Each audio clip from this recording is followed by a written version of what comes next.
All right, so how's everyone doing tonight? Good. In general, was anyone able to read through the documentation on context, or at least glance through it? Did anyone understand it?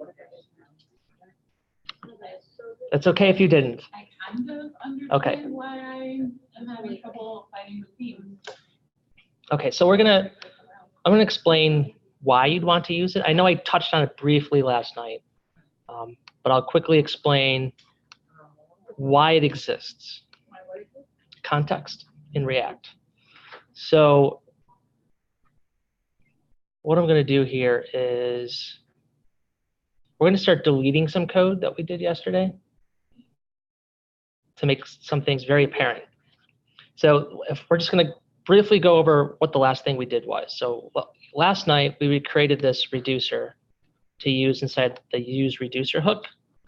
So we can dispatch actions to it, and we can update our state based on the type of action that we dispatched, whether it was update brand or update inventory link.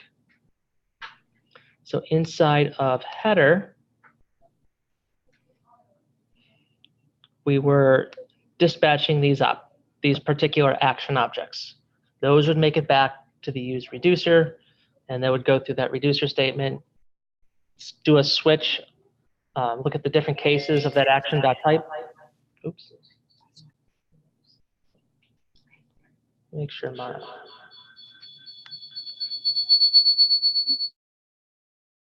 it working now? Okay, there we go. I heard myself 10 times. Okay. So we would dispatch an action. It would make its way back to here. That action object has a type property. We pass that into the switch statement, and we have a case for each type and a default in case it doesn't match at all. So that's where we left off last night. Now, this particular pattern is nice for very shallow apps, right? You can totally use this for your quote unquote state management. There's nothing wrong with that at all. Once you start getting many levels deep, like say you have a parent component like app, and it has a child header. Let's say header also has a child called, let's say, navbar, and then navbar has a child called navlink. Like these are all separate files. Let's pretend all these are all separate components and separate files. In order to get your state in your dispatch function down to the very lowest child, you have to pass it along every step of the way. Now that's fine if that's what you want to do, but there's some trade-offs there. Like yes, you can pass it straight down. It'll work perfectly fine.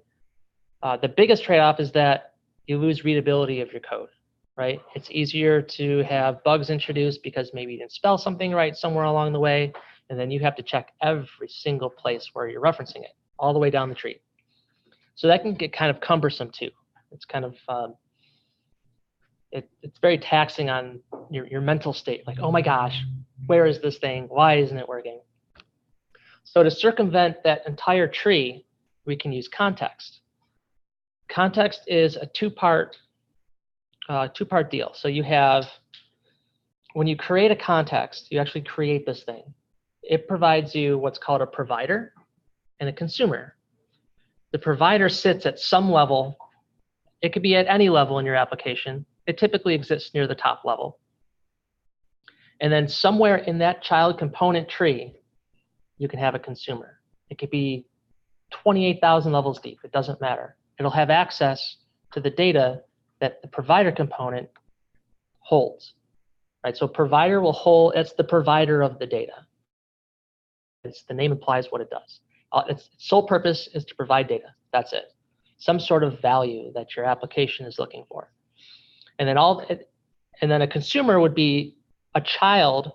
It could be a direct child or many children down from that provider, but it has to be in that child component tree of provider. So let's say you have, like for instance, this route, and let's just pretend these are not really routing to any other place. Let's just pretend these are just regular components that have children. If I have my provider inside this route won't have access. The consumers in this route won't have access to it because it's at a lower level. So if my provider was at the same level of router, anything inside router's component tree, any consumer in there will have access to provider. This will make more sense once we actually start to implement it. But just know that if you have a provider, the consumers of that provider need to be in the child component tree of that provider. So are you saying like router? What? So it just has to be inside this, like essentially inside that div right there.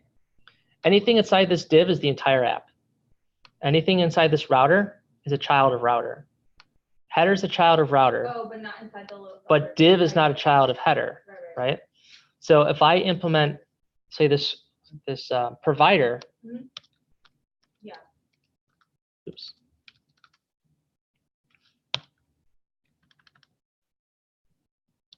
Everything that's a child of provider can have a consumer in it to have access to the data. Yeah. Whereas if I did this, anything in here will not have access to it. It's not a child of provider, or not in that child tree. So just know that wherever you put the provider, only its lineage, I guess, would have access to it. What's that? So That's a header- completely different subject. So header was the only one that was a child of provider? Correct. So that would be the only one that would have access to it in that instance. So let's demonstrate what, well, let's just go over what context looks like when you create it first. To do that, we're going to create a new file. Inside our source folder, we'll click on source. We'll create a new file. We'll call it stores. This will be our store for our data store for the application. And we'll create a new file. We'll call it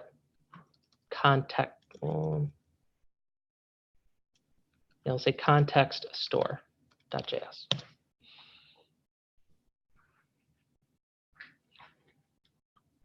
So now we have actions, assets, components, and now stores. And the reason it's plural is because we're going to introduce another one later on. There's many ways to do state management. I'm going to briefly cover most of them. But whichever one you choose, just choose I always start an application where if I know it's going to be very complex, just out of experience, I'll reach for a very specific state management tool. If I'm just starting something because I don't know where this is going to go, I'll start with the lowest form of state management, which is that use state. Use state, have this, say state and set state, right? Those are app state and set app state. And I'll use that as my state management until that becomes cumbersome, or I run into a problem that it's not going to solve. And then I reach for something a little bit slightly more complex, something that's a little bit more powerful, quote unquote. Me personally, I would reach next for context, right? And then after that, I would reach towards some sort of library. But use reducers is basically the same thing as use state, but you have a little bit more control over which part of that state that you're going to update, right? Because now we have that switch statement, we can decide which action's coming in, and we can change it appropriately. So beyond that, then we get to context. This is like the next level up. Now, most applications don't need more than context. There's a lot of people out there that say, oh, if you're going to have state, use Redux, or use MobX, or use this, or use that. You don't have to. Context can take care of most of the things that those things can do anyway. And it ships free with React. You don't have to worry about going out and learn something new. You just have to know React itself. So React provides all these tools for us.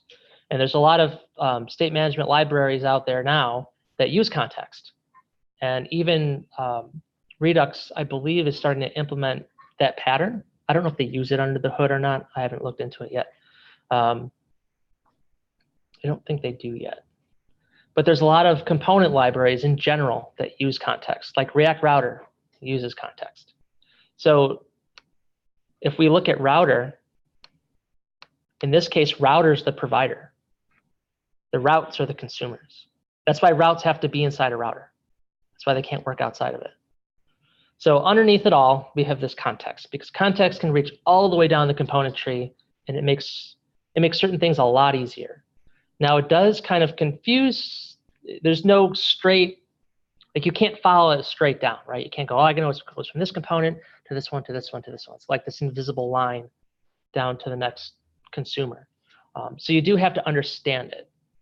But the flip side to that is you have a lot more, you're writing a lot less code, and it's a lot easier to expand it and do some customized things with it. So we have a bunch of components at work that utilize context. Like we have this form component where as long as the input or select or date picker box is inside the form, they have access to the form data no matter where they are in the component tree. It could be 28 levels deep. It doesn't matter. They have access to it. And that's all because of context. So let's create one. We're going to import. Now this just, so this will be a data store, or we'll call it a state store, because we're holding our state of our application that implements context, React context. Just so we know what this thing's going to be. And there's going to be a couple parts to this. The first part is we need to import it. Since this will be a component, there will be some sort of provider component. We'll need to import React. We'll also need to import create context. That's the thing that creates this whole binding. And that's from React.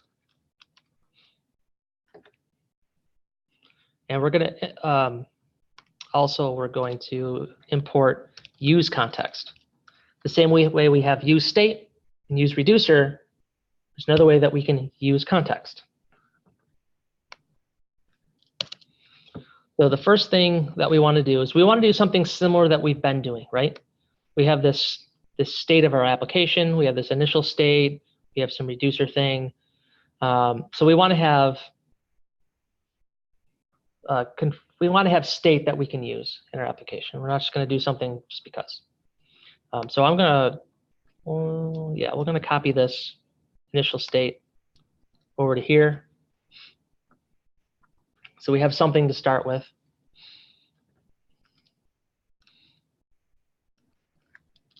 Above that, I'm going to say const, we'll call this app context, or byte context, because it's the byte app.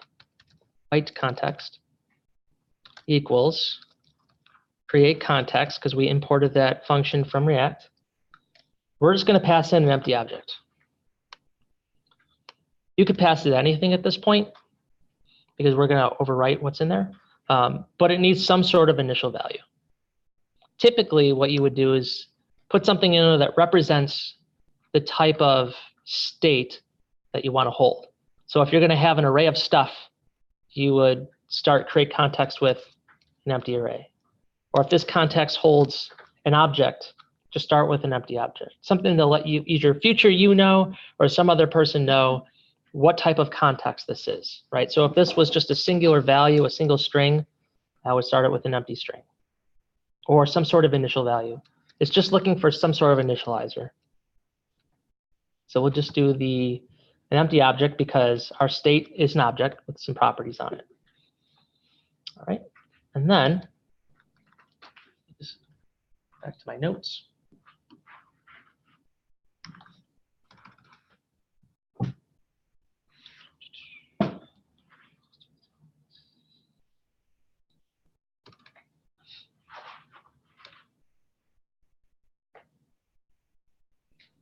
Is this where I did it? Sorry, I'm just looking through my notes. I wanted to go in a very specific order so I didn't confuse myself and everyone else. All right. Yep, so the first thing we're going to do is we'll create our context. Then we'll have our initial state. And now we need to create some sort of component that's going to be our provider. So to do that, call this function, we'll say context store. Here's our component. And we'll return. So this is where we put like our top div or something like that. We're going to do something a little different. we're going to say byte context dot provider. Context provides us the provider and the consumer, and those are directly bound to this contextual value right, well, currently right here, but we're going to set it to something else. So this data, to get access to it, this specific provider and this very specific consumer will have a direct link to this. That allows it to traverse that entire application tree. It's kind of hard to show it because it's all underneath the hood, but just take my word for it for now. You'll see when we implement it, you'll see it's actually how it actually works. So in order to use a provider, well, first let's export it. Export, we'll just say, we're going to export a couple things. So we're not going to have a default. We'll just put export in front of this component. So we're going to explicitly export context store. And there's something else that we're going to explicitly export as well. But for now, we'll keep it like that. But a provider needs to be able to render children. Otherwise, no consumers can have access to it because it needs to be in the child tree. So if we look at router, because router is a provider, we see that it has children. So we need to account for that. Now, children comes off the props value, like the props that we send in. Props.children is something that React always gives a component, no matter what. So now I can come down here, and if I want to render the children, I could just say props.children. So no matter what component I pass in to this component, it'll always be a child, and it will always be rendered here inside the provider. Any questions on this so far? Any on how to render children or anything like that? Did Alice go over that at all? Rendering children? It didn't. You didn't. Okay. So our props that are passed in, like I was saying, every component will be passed props, whether it's got values or not, whether we give it prop values or not. But React will always give a children property on props.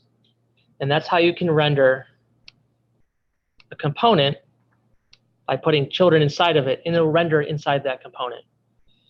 To make this a little clearer, let's say that,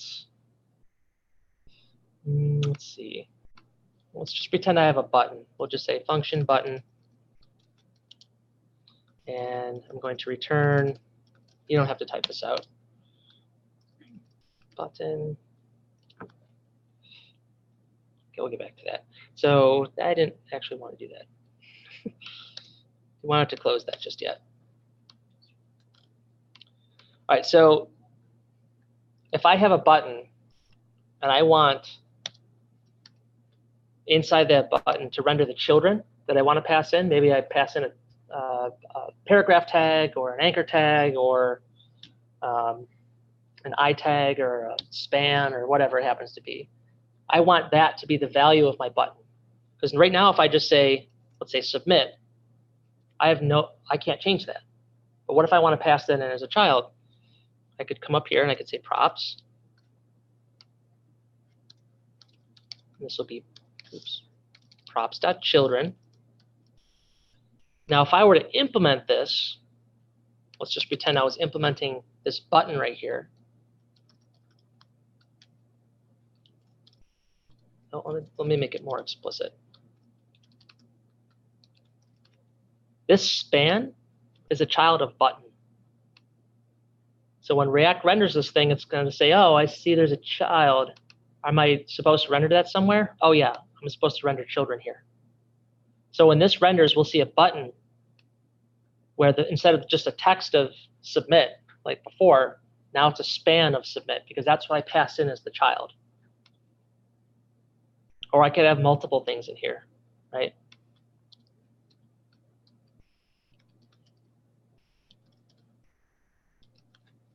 And then you need a top level. So if I do this, now inside this button, I'd have a div with two spans. And all of that will be rendered here because I said so.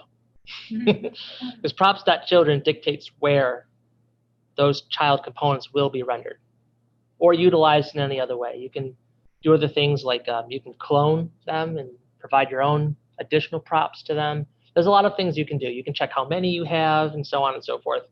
For our purposes, all we need to do is just render the children that we pass to our provider so that somewhere down the line, some consumer can have access to the data that we have. Does that make sense? Does the child pattern make sense? Sort of? I just don't know why you would need to do that, or like, maybe it's just because it was conflicting. That was a really silly example. You probably wouldn't want to do that. Where it would make sense, other than provider, let's say that you have, I'm sorry? Could you make it do it like if you press the button and then it, like, You can conditionally render children, yep. So inside, let's say you have this, so Bootstrap has this class called Jumbotron. It's just this gigantic, like, div-like thing, right? Where it's just styled a certain way. And let's say inside there, you implement it as just a separate component that takes children. You don't care what those children are, but you care where they get rendered. So inside your Jumbotron function component, you'd say props.children wherever you want those things to be rendered. You could have some text, some default buttons, and then below those you have props.children. So anything you pass to it will be rendered in the spot where you dictate it will be.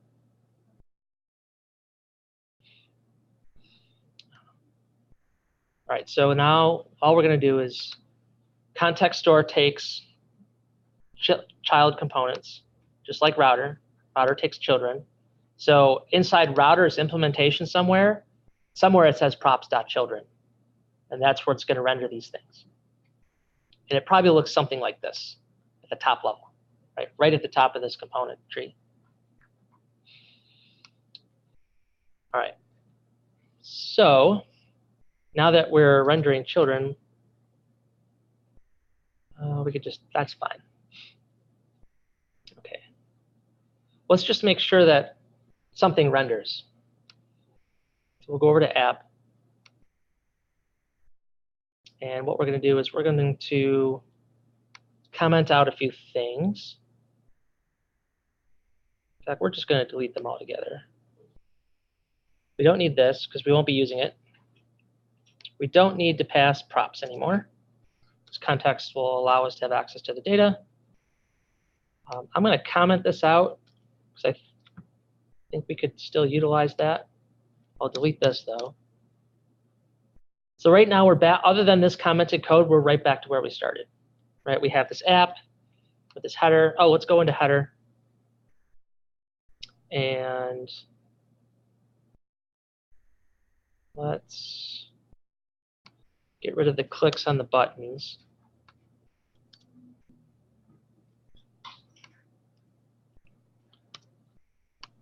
Right, so we're going to get rid of those. Props.app state the inventory link is no longer coming in. So we'll put that back to just the word inventory. We'll change this back to just the word byte.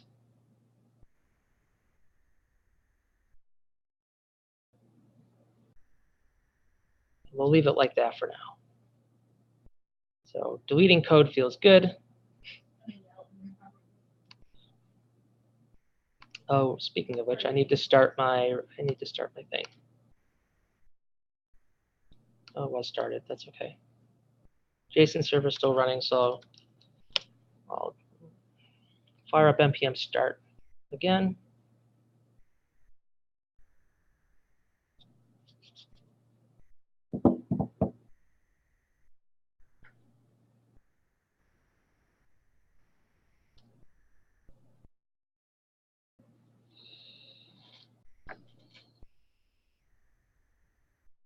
After a moment.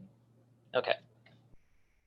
Now we're back to this. Nothing works other than our default behavior of our application.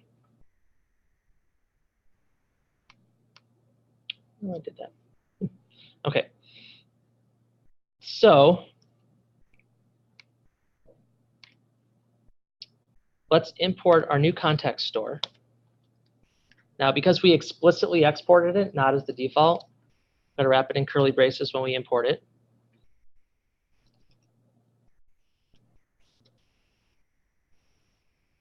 Let's go up a level to stores, context store. So at this point, when I implement context store, all I want to do is make sure for right now that its children will be rendered. That's all I care about right now. I've created it. I've created a context. I pulled out the provider. Now I just want to make sure that if I pass children to it, that they render properly. So we'll come over here and I'm going to put that above router.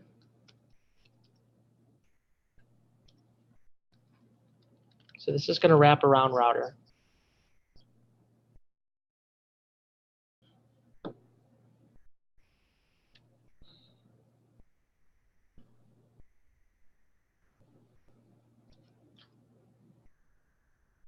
So far, so good. We still have a working app.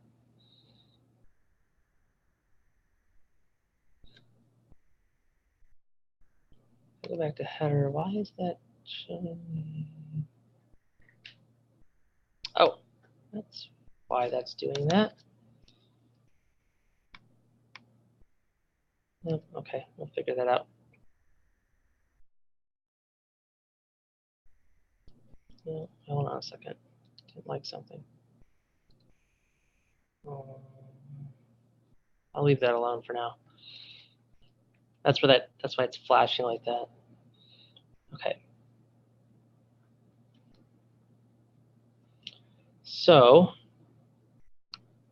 in app, our context store is now wrapping the rest of our component tree. So anything inside router, inside header, inside this div, inside these routes, a consumer can live somewhere in there and have access to our data. And we don't have to pass props down. But right now, it's we don't have access to the data because we haven't really set up context fully just yet. This is probably gonna, yeah, I'll leave that. All right, so the one thing provider needs is it needs a value. Otherwise, it can't provide anything. If it doesn't have a value, it can't provide it. So provider takes a value prop. And this could be literally anything.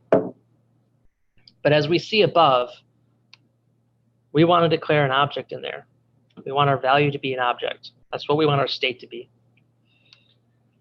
So I'm just going to put in initial state for now. Oh, now it does it.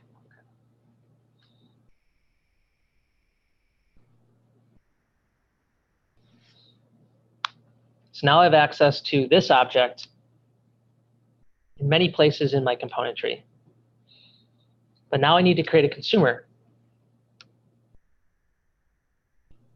So route's a consumer of router. So we need to create a way to use our own personal context for our provider that we just created, that we're calling this context store. So that's where use context comes into play. And what we're going to do is, yep. So after we create the context, but before our initial state, we'll create, let's say, const use context store equals a function that's going to return use context, but we're going to call use context. Now, use context as its value that you need to pass in needs to be some sort of context, otherwise it's not going to work. So we're going to use the byte context that we just created, put that in there. In fact, I could have written it out this way, which would probably make more sense.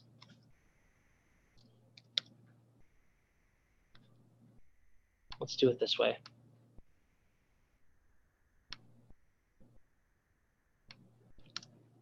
All right, so now I have this function called use context store. And when we call it, actually we want to return this. We would want to return the result of use context. So when we call use context and pass in a context, what it's going to give us back is a consumer of our data.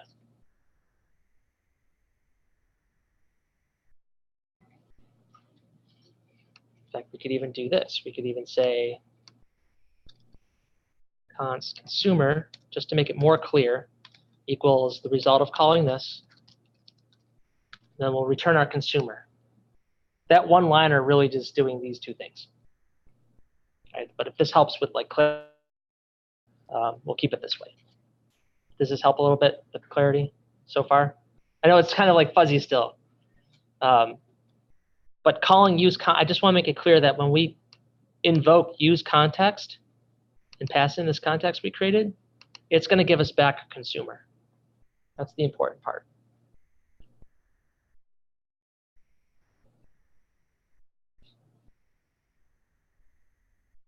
Okay. Does everyone have that so far?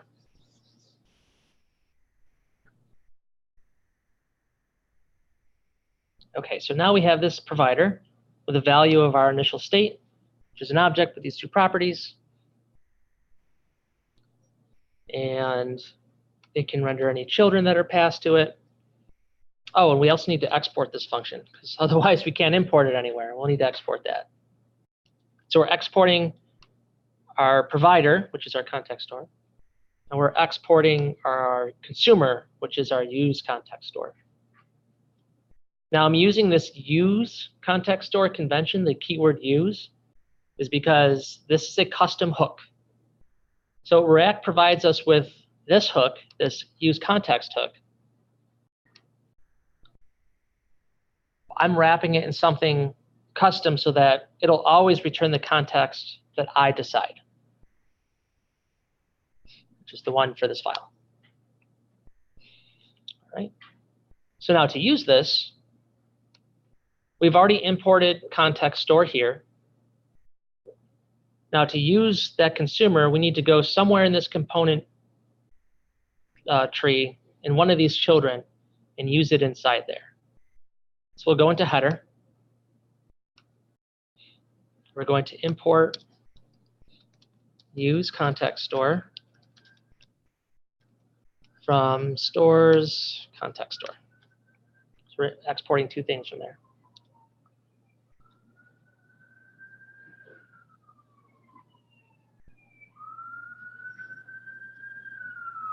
Wait a second.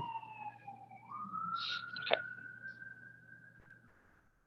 All right, so now that we've imported it, now we can start to use it. And we can use it like any other hook. It has to be in the function body before the return. And it has to be in a function component. It won't work in a class component. There's a completely different syntax for class components, which is, I think, a little bit more confusing when just starting out. This is far simpler than the class component structure.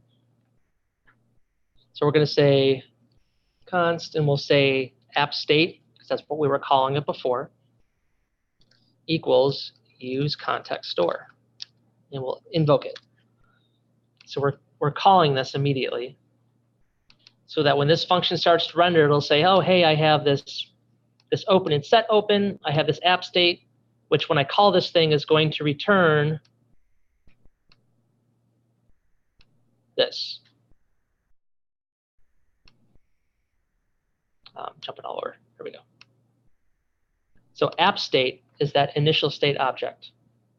At least it should be, because I didn't miss any steps. All right. So let's just save that. Our application still renders. That's good. That's promising. But what we were doing before to change that brand name, we were using props.appstate, right? Props.appstate.brand. Well, we don't have to worry about passing props anymore. We have it right here. So I can just say appstate.brand. If I go to my app, see my my value that's in context, that's in that store, now it's here. I didn't have to pass any props whatsoever. Header could be 28,000 levels deep, which is ridiculous, but that's okay. It illustrates the point, right? All I have to do is import this use context store. Now I have it. It doesn't matter at what level I'm at. I just have to be somewhere down in the child tree of my provider. Or in our case, somewhere in the child tree of context store component.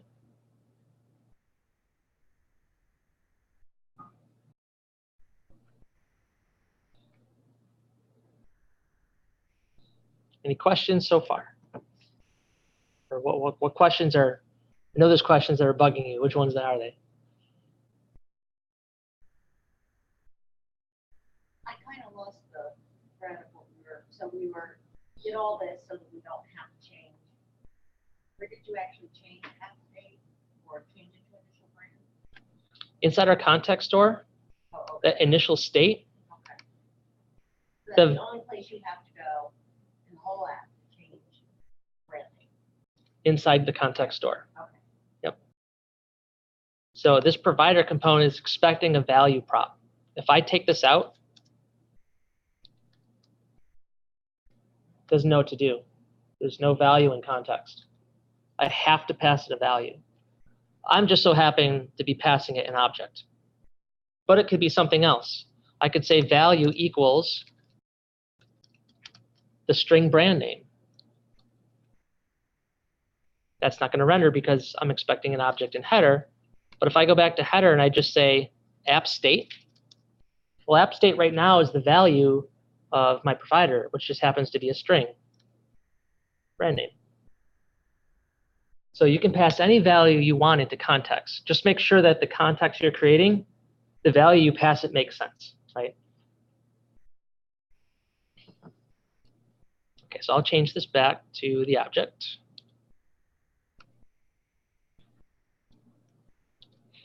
Make sure everything still renders. We still have our initial brand. So in your job, do you use this to change the pictures that are displaying on the site, at the right one line of the site, and the prices or whatever? No, that's actually a separate technology. So what do you use this for, like? What do we use context for? Yeah. We use it on in our intranet applications that the public doesn't see for managing the state inside those applications. So for example, if I log in as a developer into this intranet application, I might be able to see very specific data like the locations of all of our showrooms, the associates that work in those showrooms. And those things, when my app loads, will be in state somewhere. Well, they would be in some sort of data store. And if we were to use context, they would live somewhere in here. So if a store closed, you would go to your contact store and remove it? If everything was hard-coded, yes. Right, so we fetch all that data from our database and populate our store ahead of time. So when our app initially renders, we'll make a bunch of calls back to our backend, grab the data we need, save it into our app state, and then we have access to it in our entire application, which is something we're going to do. So we will be, because all of our data in our application right now comes from JSON server. So we need to be able to initially load that data, depending on which route we're going to. Or we can just load it all up front. There's many options. Let's see what I did here. I believe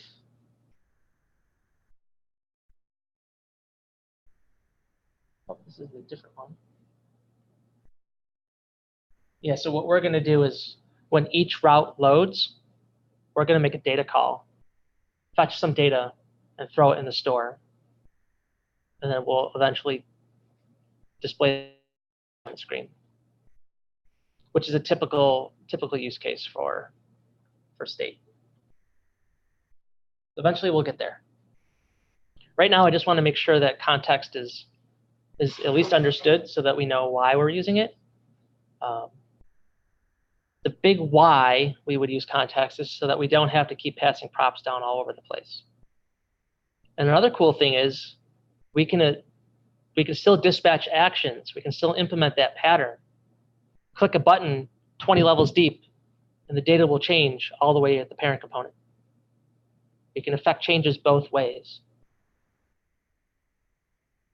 But there's a little bit more work to be done in order to do that. By default, data flows one way. The context gives us a way to update the data at the top so that when it flows down again, it renders data. Similar to how we were dispatching out to use reducer, sending an dispatched, it was updated at the topmost level and cascaded to the rest of the application. Context is no different. You don't have to pass props down anymore. You just have access to it right then and there, right when you import it. So it just all goes back to what you were saying. It just depends on how much data. What does your application structure look like? And what makes the most sense, right? And then you start with, you're starting props. Start with props and use state. Right. Then it get more complicated and you notice that you're using that a lot, which some of the other. Yep, whenever it becomes painful to continue to use it, when you reach that level, you're like, this is painful. We gotta make this, we need a better solution. Then you reach for the next higher level up. But don't reach for it unless you know that it's necessary. Right? And then context is one of the next. Context is the next level up. So the progression would be pass stuff down through props. Next would be, okay, use state, but still pass stuff down. Okay, my state is a little more complex. I can change to use reducer, pass state and dispatch down. And it's like, okay, now I've got too many levels. I'm tired of passing all these stuff down. Let's use context and just skip the whole tree, import my provider up here, my consumer down here. And sit there. State props, reducer. State reducer context. Like the natural. Now with each level, you get there's a little bit more space that has to come with it, but for more complex applications, the slightly more complex solution it becomes. Right. So your state management solution will grow with your app as it grows. So if you know you have one base component and 20 child components, but they're all at the same level, it's totally fine to just use state or user. Yeah. There's no need to make it more complex. I try one more example. Yep. So if you are in the warehouse getting shipments the whole time and somebody's in the store, that data that the warehouse is putting in is going to show up on the store screen. If they, yeah, all to the same instance of the application, right? I updating over here, but my state management systems at the topmost level, see those changes. Okay. And that's all the person in the warehouse has to do then is they get like a new product, say, go to the context store and add that. Unexpected, I don't know, I'm trying to just put it with something. Yeah, so let's pretend all these values are hard-coded. That's what they would do. They would go there, implement it in store, Okay. and then when they fire up their application next, all the data will go down to the right spots. So at what point in your work do you start using context? Say when you get to maybe 500 statements, 100? What is your work? So our process is we look at the request for the application to be built, and we determine the complexity right then and there. Right. So we say this is just a form. We could just use the component state to submit the form. Or for example, we have an application that looks up all of our the salespeople in the showroom manage their prospects, right? Who they call next week, or which prospects have expired. Oh, I should probably follow up with them, or my manager is going to be LTO'd or PO'd. So there's an application that we have that lets them manage those. And that's a complex application. We know right off the bat, right? There's a lot of things that go into it. We need to manage who are these prospects? Can they add new ones? Can they modify those ones? Can they delete them? Can they pass it to someone else? What if they quit? How do we get access? How does someone else get access to their prospects, right? All those different things that introduces right off the bat the complexity level. And it's like, okay, we need to implement this, this, this, and this. We know we're going to use a store, you know what I mean? So there's a lot of aspects to it. There's a lot of views. There's a lot of components being created. We don't want to pass props all over the place. It's just going to be a nightmare. It's not just based on volume, it's also based on Complexity of the application and the purpose that it's going to provide. Yep. Now that being said, we could just pass props all over the place, but everyone would quickly get upset and mad at each other, and it would not be a very fun work environment. So because we already know how to use this, we know right off the bat, based on the application requirements coming in, which solution we want to use. Oh, it's just a form to submit a new product SKU or something. That's fine. Form component state's fine, right? Prospect searching and prospect management. We're going to need some bigger guns, right? Or trying to find 500,000 rows in old database stuff that we have to find and delete. I'm sure Dakir knows all about that sort of stuff. That was fun, wasn't it? No. Just look on his face says it all. Look how much fun he had. Right, so we all learned somewhere. But you had access to all those resources. Yeah. All right, so now that we have this context, we have this context store, which is our provider component. And somewhere in our header, which is a child of provider, we're importing our use context store, which gives us our consumer. That is our consumer right here. And our consumer provides the value held by provider. So what if we want to make changes? What if we want to dispatch actions to this thing, right? We need to change things up just a little bit. So if we go to our context store, we see we have this initial state, right? We know that if we look at our app, we still have a button to change the brand name and change the inventory text link or link text. So let's try to change that using the context pattern. Good thing I didn't delete this because we'll need this. So I'm going to cut this out of here. I'm going to paste it in here.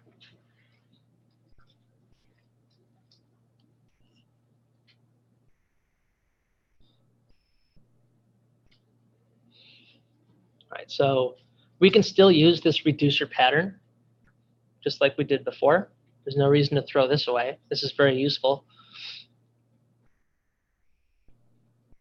Let me get back to my notes. All right, but in order to use this reducer pattern, we need something that can accept a reducer. So we'll import use reducer. So before we were just providing values. We weren't giving the user a way to update them. I could use state, but since we already have use reducer, and all those case statements are already typed out and I don't have to type them over again, we'll continue on with that. Does everyone still have this code? Okay. All we're doing is moving our reducer from here to here. That's all we're doing. You can still utilize the same logic.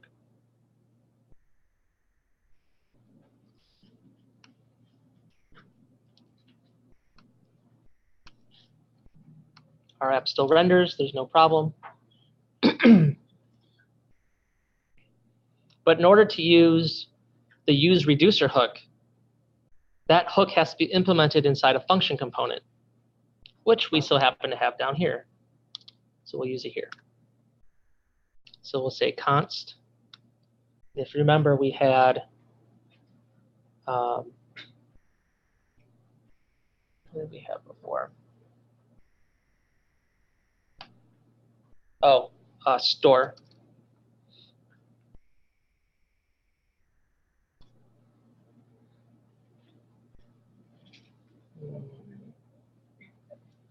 I deleted all that code. I should have keep it. Hold on a second.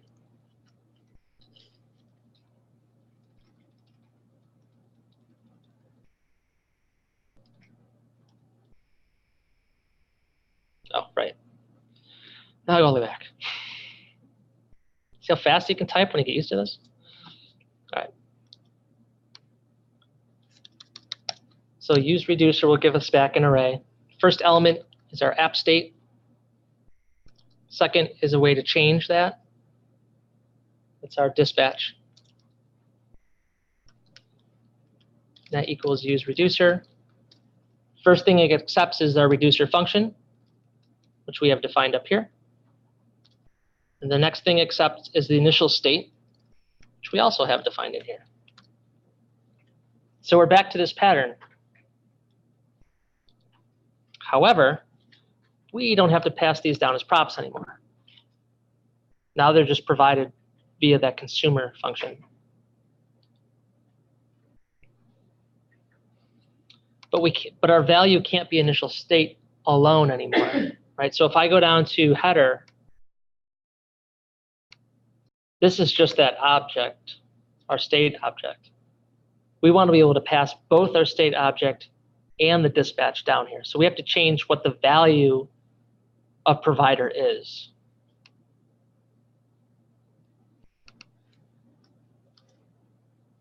So I'm just going to say, just do it this way. We'll do it inline. No, we won't.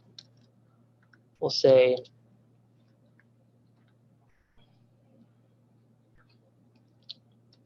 const value equals, start with an object. First thing we're going to provide is our state. We'll say app state. Keep with that theme. App state is equal to app state. Now, if the key name and the variable are the same name, you just have to say this. You don't have to put the colon between them. That's object literal shorthand syntax. I think that's what it's called. But you would still put the colon in there? You still could. We'll just keep it there. Yep. Just so you know that shortcut's available to you. And our dispatch is, lo and behold, dispatch. And we're going to pass this as the value to our provider, which is going to break our component or break our app right now. I don't see my brand anymore. That's because if we go back to header, we know our value is an object. And just to make things very explicit, we'll say const, we'll call this our store. And we'll say app state equals store.appstate. Right, we're just being very explicit here. And we'll say const dispatch equals store.dispatch. Because store is that value coming back from our provider, which is this object. It has two properties, app state and dispatch. Oops. So store.appstate, store.dispatch. App state should now work. We should still see our brand, and we do. But now we have access to this dispatch. We can dispatch from any level of our componentry. At least that's a childhood provider, of course. So down here at change brand name, we can give that an on-click again.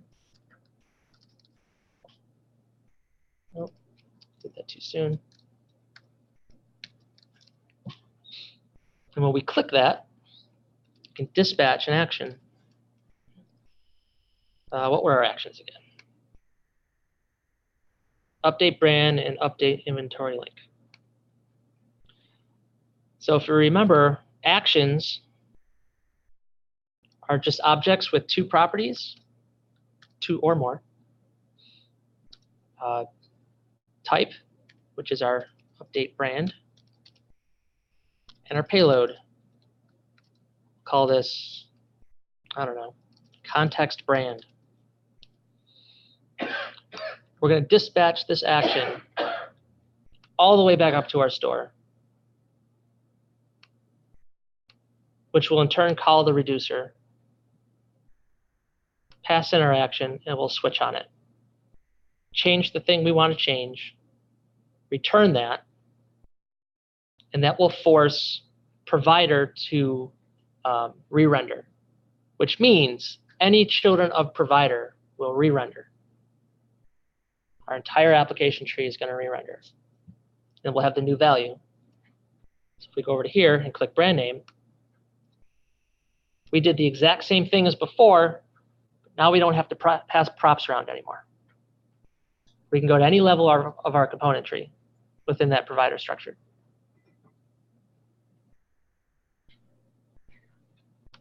Questions on this so far? Store that.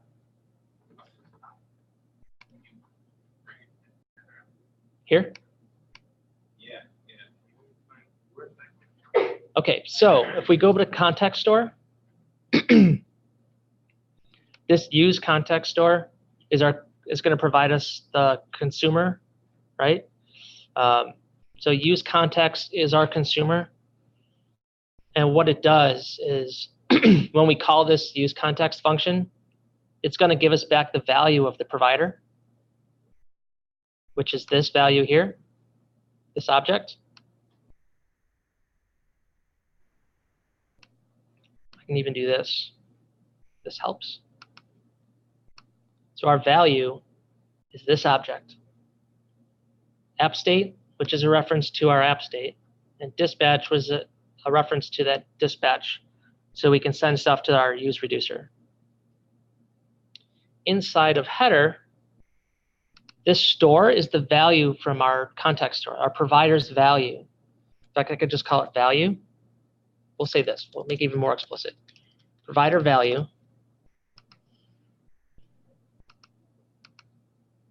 That's that object with two properties, app state and dispatch. So we're calling app state, we're getting it off of here, and we're getting dispatch off of it as well. I could just as easily do this.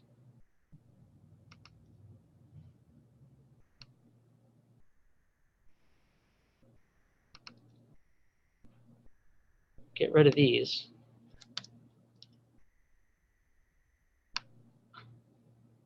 Right? The only thing I've done was renamed value to a variable called store. Because in my mind, that's the store. That's where I'm getting my stuff from. That's just how I think. You could just say provider value, whatever makes the most sense for you.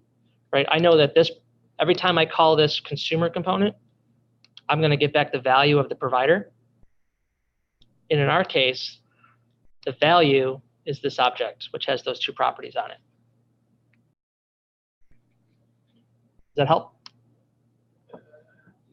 Getting there? Okay. After a few times, it starts to click. So, do I need to explain it in a different way? Use context, the definition of it? Yeah. Let me separate these out. So the consumer will give provider's value. Yep. So when I call use context, I need to pass it the context that it will become the consumer of, right? It wants to be a consumer of something, right? So I'm passing it a context so it can consume that value. So I get my consumer, I return my consumer to whatever's calling this function. In our case, it's header. Header calls this function.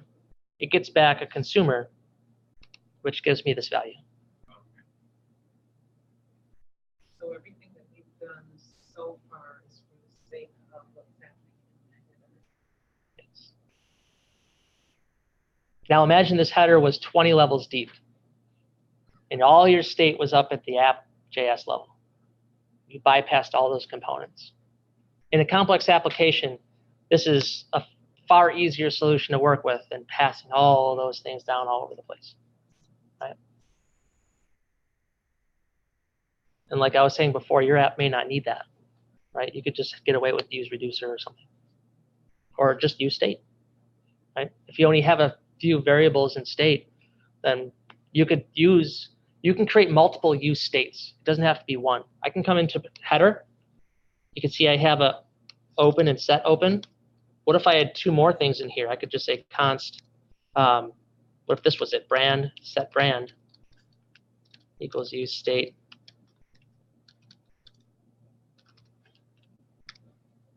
That's another piece of state that I can manage separately here and here. I don't have to use a reducer. I can have 20 of these use states, and that's perfectly fine.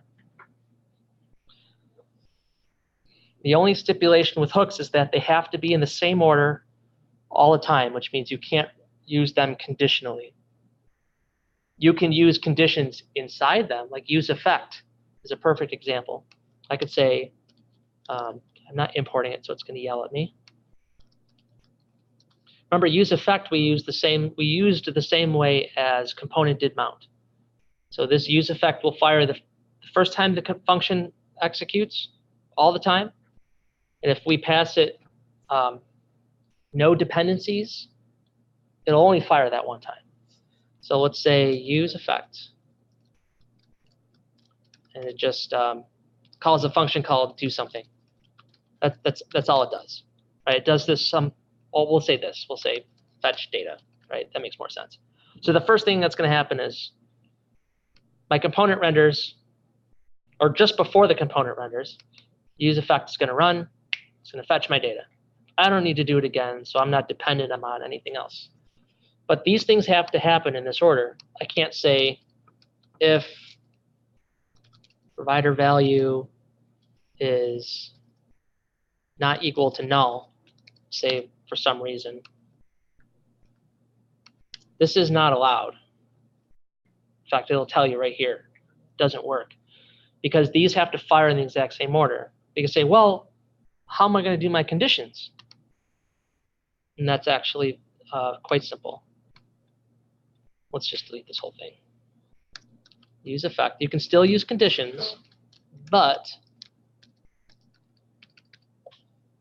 you do it inside of it. So if provider value is not equal to null, fetch data. I just put the condition inside of it. That way, these things will always fire in the same order, and this will handle my condition here. So you can still get around those rules. That's a little bit more information than we probably need right now. But just know that if you use hooks, that there are rules that you need to follow. They're very simple rules, but just don't break them, or your app will break. So we'll get rid of that. Does that make sense? Okay. I mean, with the use state thing and the usage of it. Okay. I guess you were talking about the order, so that the concepts in general make sense, but I don't get what you mean. How did you determine The order? I'm just providing it right here. You're just, okay. Yeah. The conditional statements would change that order, meaning they. So it just depends on what you want to do. Yeah. Yep. Okay. Yep.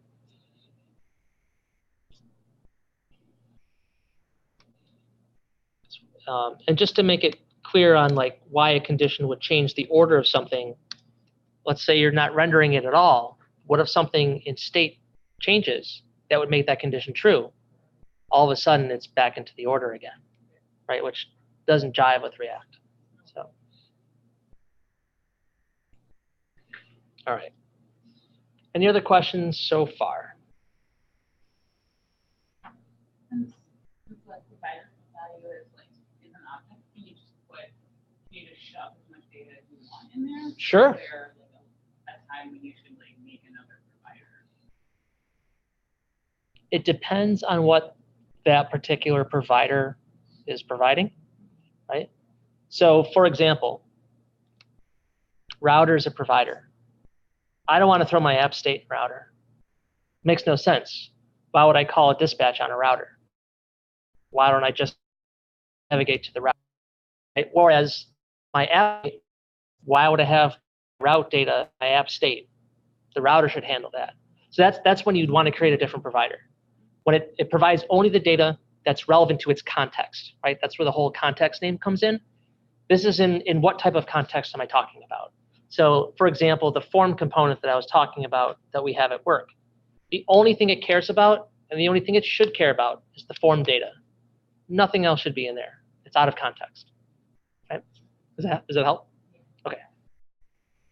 Some of the names of these things imply exactly, right? And then when you hear someone say it like that, it's like, oh, I totally get it, right? So hopefully that helps. That's what got it for me. Like, why do they call it context? Well, if it's out of context, why would you put it there? Okay. And that was my clicker, right? That's what helped me. That, and if you give any analogy of like a car, if you can explain something in relation to a car, I can get it. Like a car is an object. It has a method called accelerate. I totally get that, right? Like that's just how my brain operates. I'm not like a car buff. It just makes sense to me. I don't know. Okay, so what we're going to do is we're going to take a break. We'll come back at like 7:05, 15 minutes. Is that enough? Everyone needs to stretch or drink something or something non-alcoholic preferably. And then we'll be right back.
Oh, okay.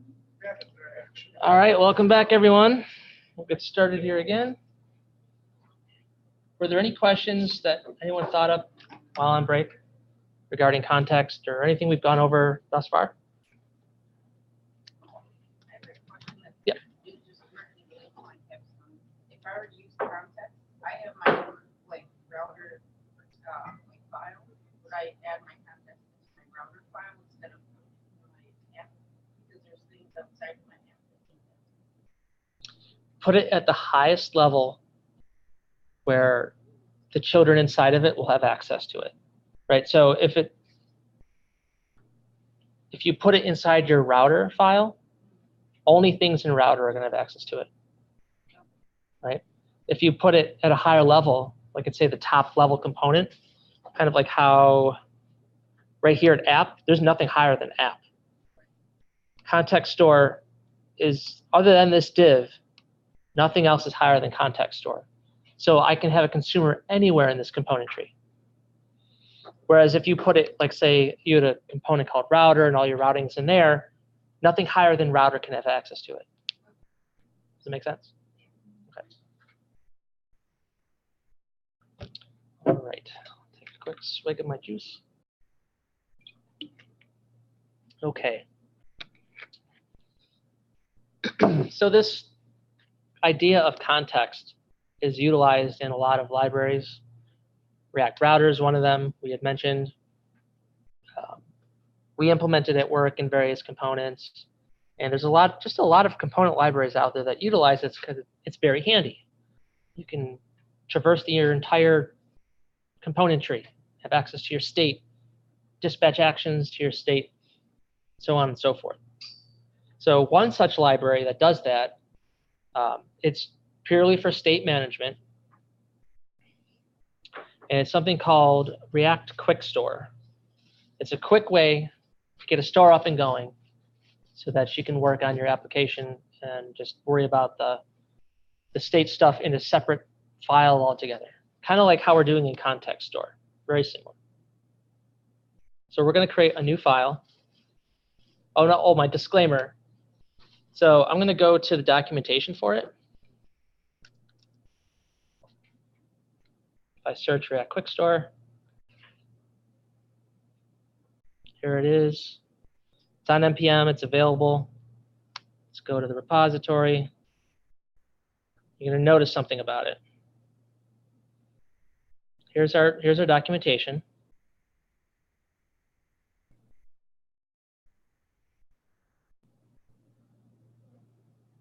Who's the author? So the disclaimer is I authored this library. It doesn't mean you have to use it.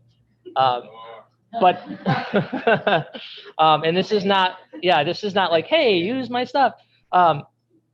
All Quick Store is a wrapper around context.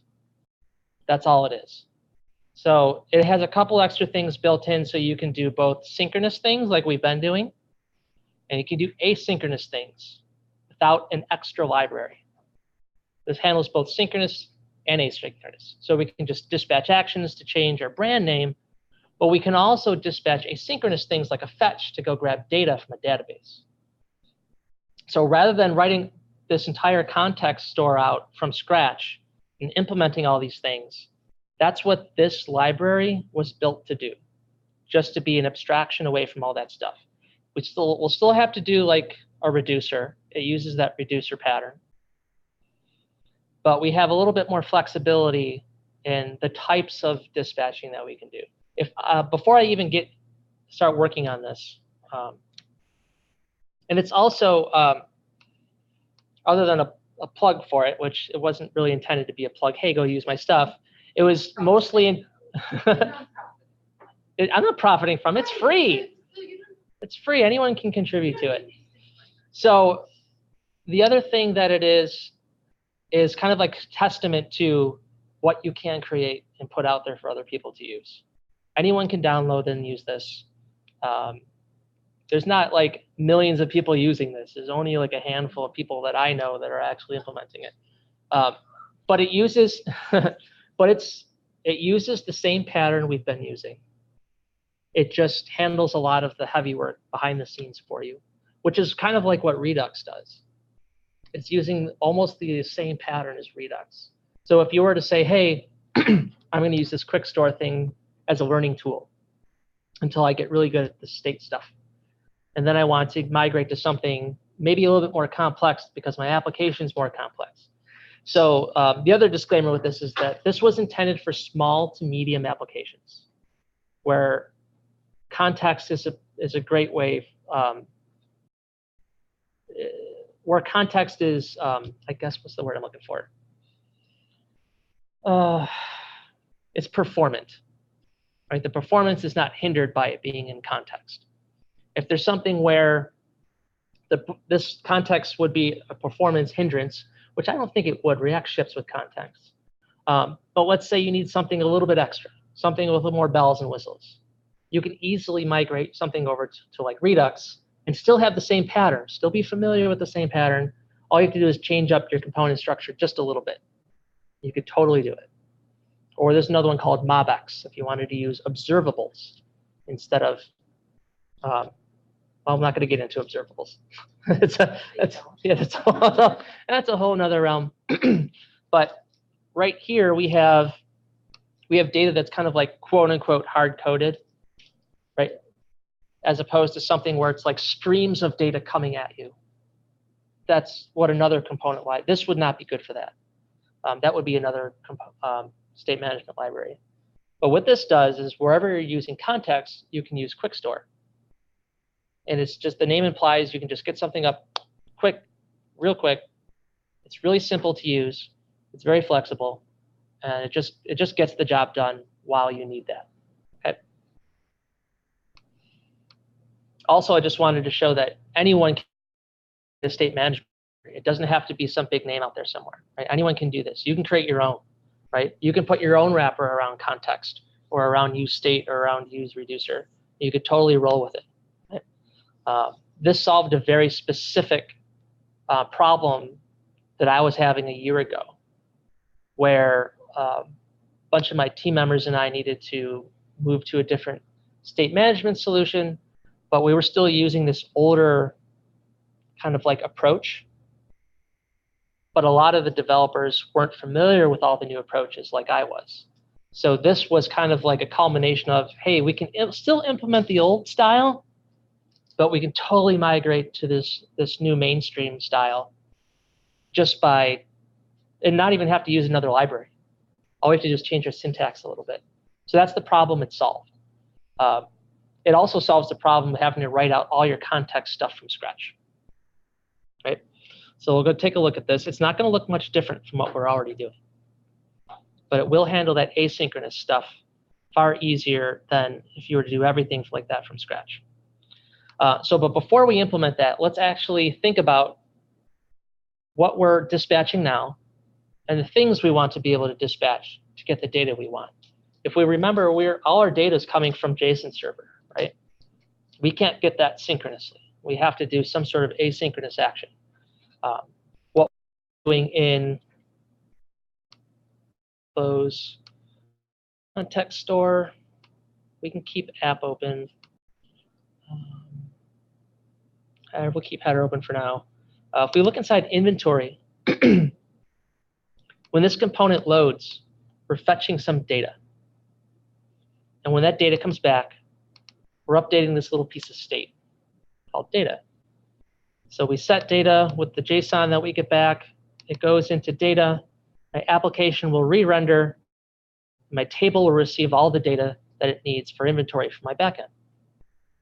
So what if I wanted to dispatch that and have the data go into my store? Maybe I want to hold, maybe there's another component in my application that all needs this data. Inventory just happens to be the thing that does the initial fetch to go and grab it. So in order to do that, if I wanted to get this data into my store, let's first, actually I should have kept context store open. We'll keep that open. We'll do this. We'll say, in addition to brand and inventory link, we want to have our actual inventory, which would be an empty array. we look back at our byte data.json, collapse a few things. Oh, not inventory. It's just an array of objects, right? If you remember back to what table's rendering, it's just iterating over these things, and it's creating rows in a table. But instead of the inventory fetching the stuff and doing all the state management here, like I said, what if we need that somewhere else as well? So for now, we're going to just comment this out. Actually, we still want the use effect. In fact, we're just going to keep it right there for now. We're just going to modify it a little bit. If we want to have access to our app state from our context store, what we need to do, first of all, is because inventory is somewhere down the tree of provider, we have access. We can use that consumer that we created before. So we just need to import it. So import use, what do we call it? Use context store. Use context store from stores context store. Now we have access to our state. So what we'll do here is, instead of, we'll get rid of this stuff though. In fact, we will need to get rid of this line. So right now, all we're doing is we're getting a response from this fetch. And our data is a const store equals use context store, right? So that's our store. And we want to grab, where is our store? We want to grab the inventory out of our state. And we know that our value of our provider is an object with app state and dispatch. So we're going to want to access the app state. So we'll, instead of saying data equals data, we'll say data equals store.appState inventory. If we go back to our app and go to inventory, nothing loads because I can't map over undefined. All right, let's figure out why that is. Did I spell it right?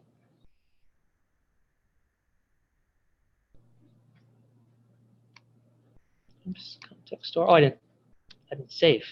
That would help if I save the file.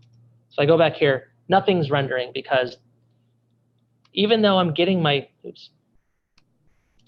even though I'm getting my inventory list from my context store, it's empty. I look at inventory, store.appState.inventory right now is an empty array. Whereas if I were to go in, I'm just going to take one piece of data out of inventory as an illustration. I'll go into context store. My inventory is this array of one thing. If I go back to my app, I'm rendering my inventory now. Because I just hard coded it into, right? I'm not fetching it from anywhere yet. Right, so if I go back to my context store, let's get rid of that. Just make it an empty array again. So my app is rendering an empty array of rows. I don't have any. And in my inventory, I'm fetching the stuff, but now I'm not doing anything with it yet.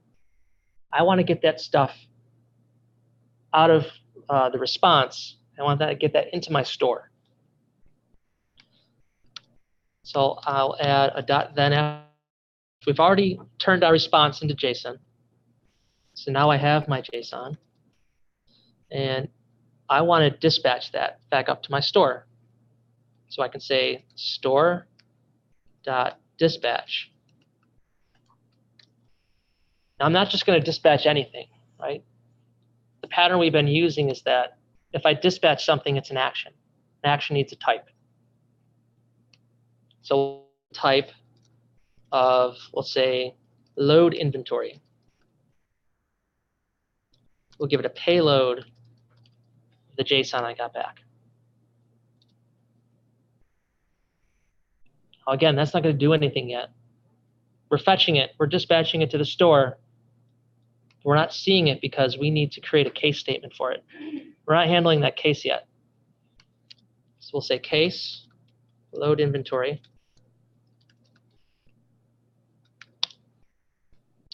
And we're going to return everything that's already in state plus our inventory, which comes from our action.payload. So you could have copied and pasted from before and just changed this, and you'd be all set. So if I go back to here, I'm actually now fetching this from the database asynchronously, dispatching the result to my store. My store is going to re-render my application tree, and I'm going to display the data that's in the store. Now, this pattern right here, this context store, you could totally stop here, and now you have a state management solution that handles both synchronous and asynchronous stuff. The only thing is, all your asynchronous stuff is happening in your component, and the result of that has to dispatch afterwards, right?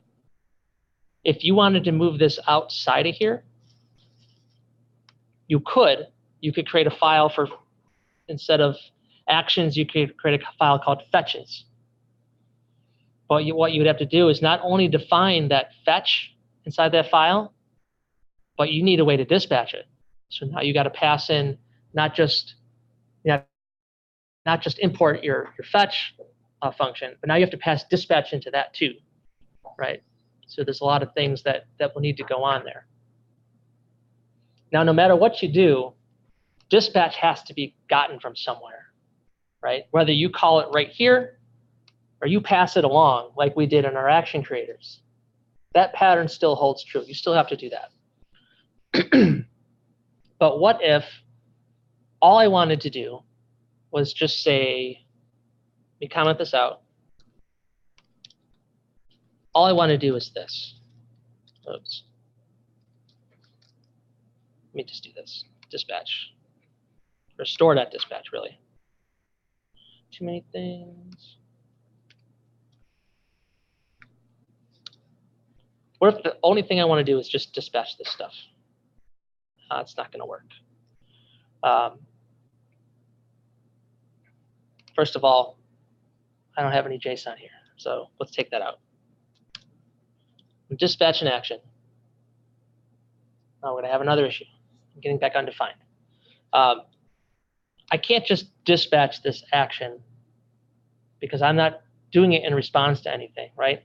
Load inventory is expecting some stuff to come back.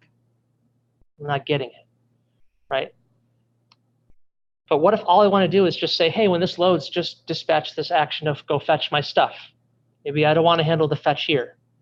Maybe I want all my fetches to be co-located, right? I want them to happen somewhere else. Maybe I want to put them in the store. My store should take care of that for me. Hey, store, go load my inventory. Cool. I'm going to fetch this thing and put it into the store.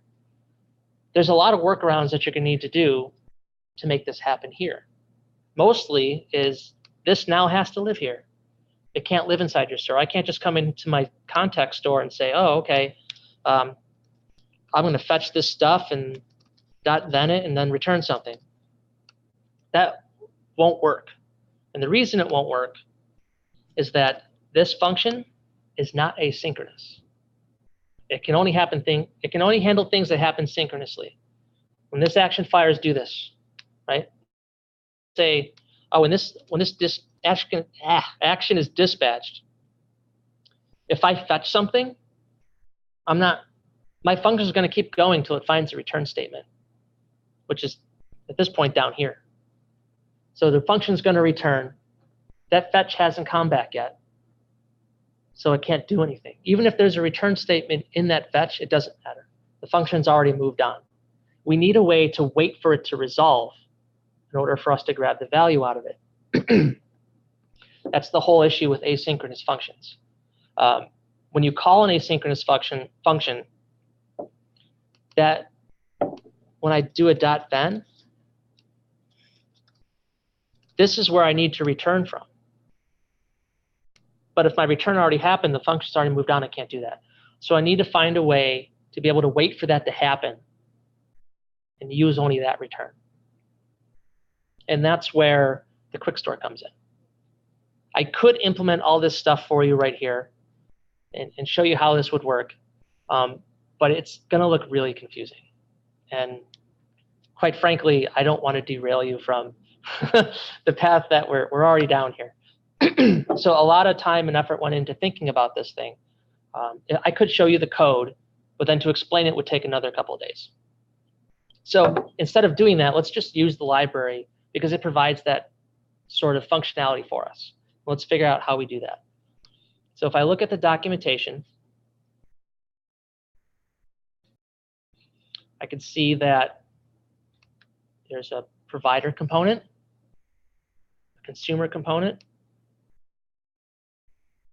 there's a dispatch, there's state, all the things we've been doing so far. There's also specific props that we need to pass it, like the initial state, which reducer we're going to use, the same thing we've been doing. And there's also at the very end here a custom hook called use quick store, which is basically the same thing we did with use context store. It's just named something different. So quick store really is just a wrap around everything we've been doing, but with all the asynchronous additional functionality built into it so we don't have to do it. I'll show you how this looks. It's going to look really familiar to what we're already doing. For now, let's take and let's just keep this. We're still going to dispatch at some point.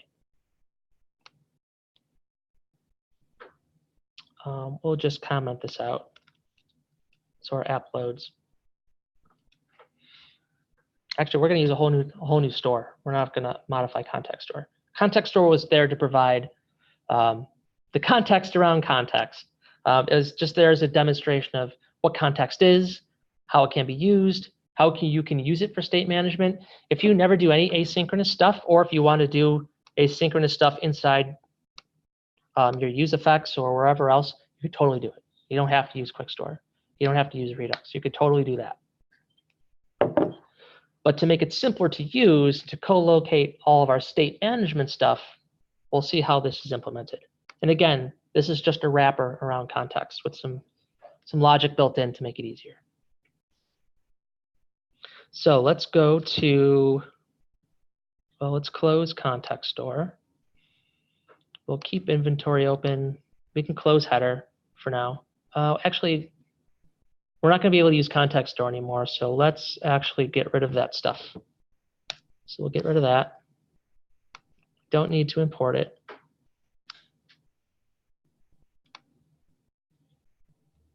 We'll change this back to byte. We're just going to work with asynchronous data from now on. We can get rid of these buttons to change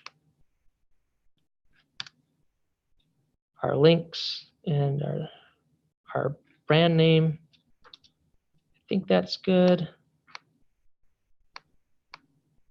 Header looks good. There's no buttons in there. Nothing's broken. So we can go back to app. We can get rid of context store. Our app is back to where we started. We're back at square one. We don't have state management yet. So let's implement it. We'll go over to stores, create a new file. We'll just call it app store. Yeah, that's fine. Let's say we could call it byte store, but we'll just call it app store because we've been using app state, right? So we'll have our app store. It also would kind of signify where this store should live at the app level. All right, so inside our app store, I'll get over to my notes.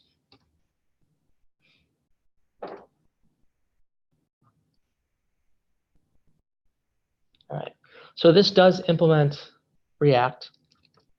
We'll import React from React.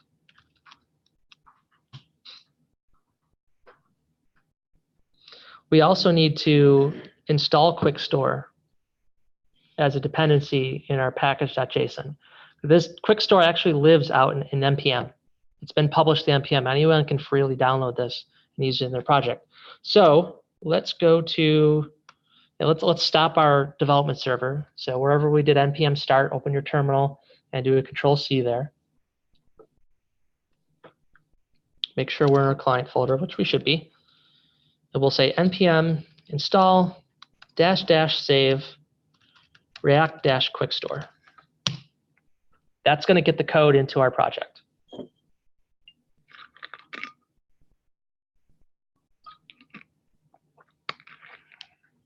It's really slow today. Okay. Now let's do npm start. Get our app up and going again. So now that should be installed. It should be ready for us to import. Just make sure it is in package.json. React - quickstore right there. It's at 2.0. Let's see. When hooks came out, I actually redesigned it a little bit so that we could utilize hooks, because it's far easier to use hooks than it is to implement it in a class component. But that's neither here nor there. Okay, so now we need to import the stuff from Quickstore so we can set up our store with our state. So we're going to import a couple things. We're going to import provider. We're going to import use Quickstore from React - quickstore. So because it is context under the hood, we need that provider component. Now we need a consumer, which use Quickstore provides us. The same way we created that use context store function, use Quickstore is that same function. Just name differently to keep it in relation to the library name. All right.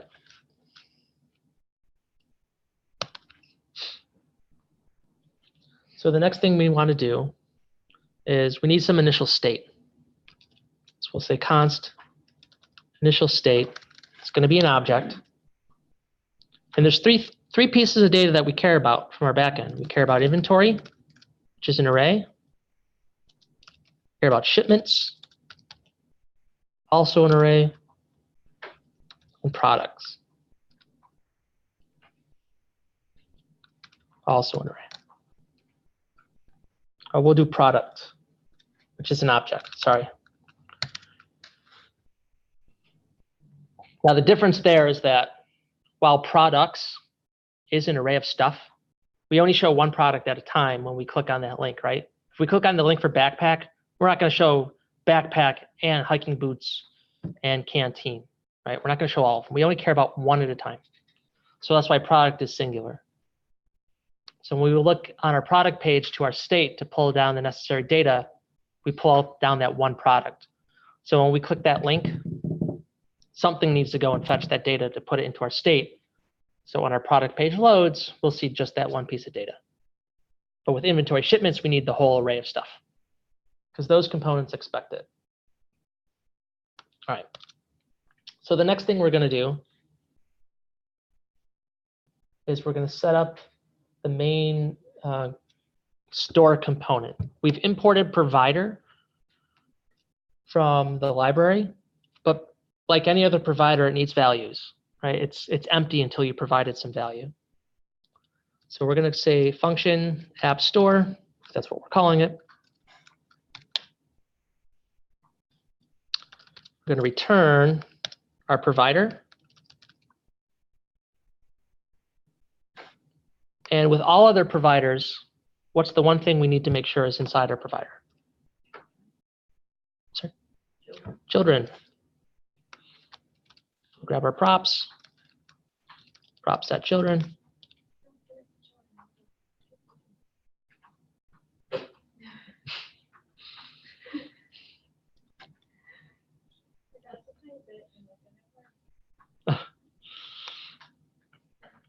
All right. So this is looking just like our context store so far, right? Exact same pattern. Now with the context store, we'd say value equals. With Quickstore, because it's set up not just to be any context, it's set up to be a store. That's why the naming convention is there. We're going to say initial state of our store is going to be the initial state object we just set up. right here. Like before we were saying value equals initial state or value equals state in dispatch. This, we're just passing in our initial state as our initial state. That prop could have said value. It could have been named that. I chose initial state because it's a store. You want state in a store. So it just keeps the convention there.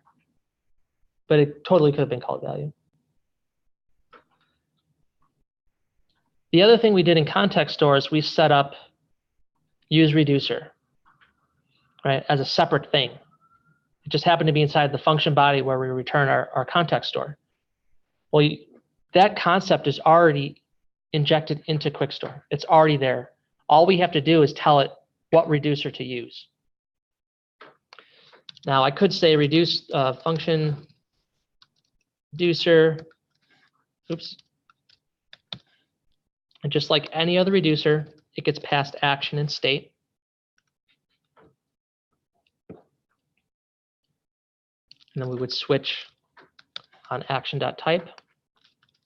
Same thing we've been doing, right? First thing we wanted to do was load inventory. So we'll have a case for that. Right now, we're just going to return an object. That's all we're going to do for now. We're not going to do anything just yet.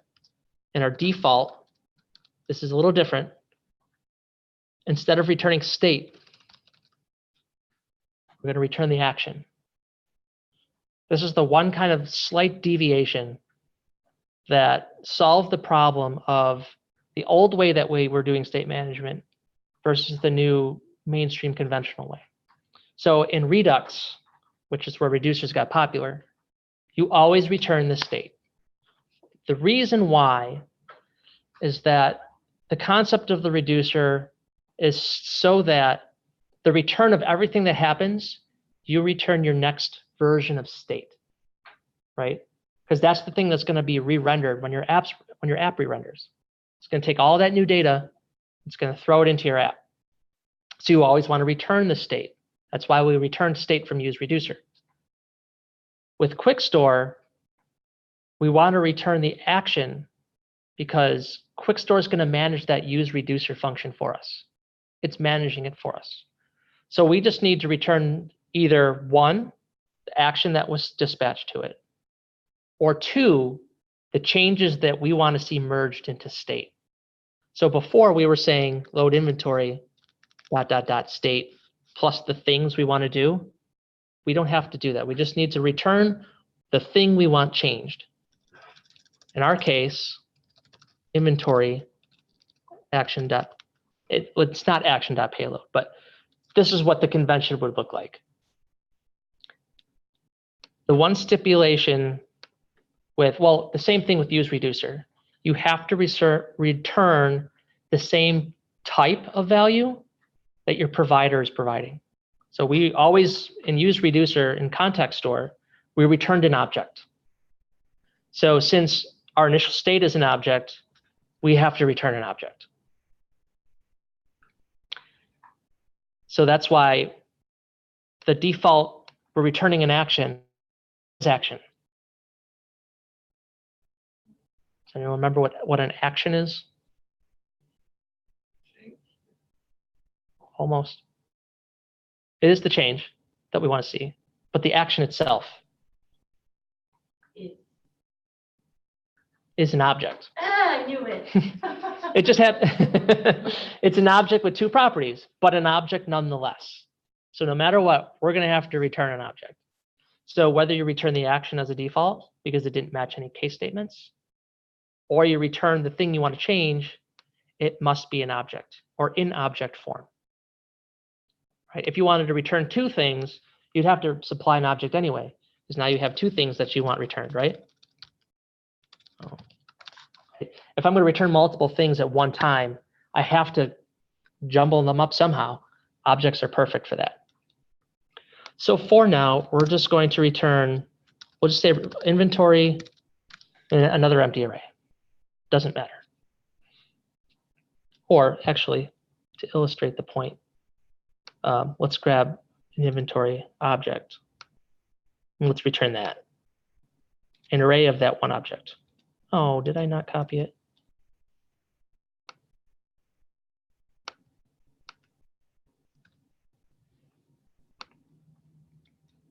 There we go. So when I dispatch an action called load inventory, it's going to tell me that my inventory now becomes this one thing here, this array of one object. So now, in order, let me close my terminal, get some more real estate here. So up until now, we've provided our quick store provider with its initial state, so it knows what to render the first time. Since it's going to handle all of our use reducer functionality under the hood, we just have to provide it a reducer. We need to give that reducer to this component. So we'll say reducer equals reducer. Just another prop. So we are feeding the quick store provider component the reducer that we want it to use. We still have to define the reducer. That's still part of the pattern. We still have to do that. Quickstore doesn't know that you want to load inventory, right? It doesn't know that. We have to tell it all the case statements that we want it to switch upon. Same way the context store did. All right, so we have this. There's one more thing we need. We need to export this. So we need to say export function app store. Can't import it anywhere if we don't export it.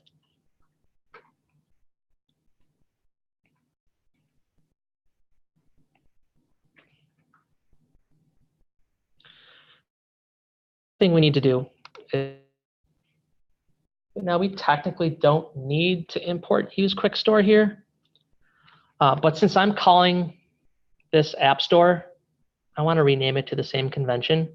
So I know that they're tied together. I know that this provider, this app store provider, is tied to this app store consumer.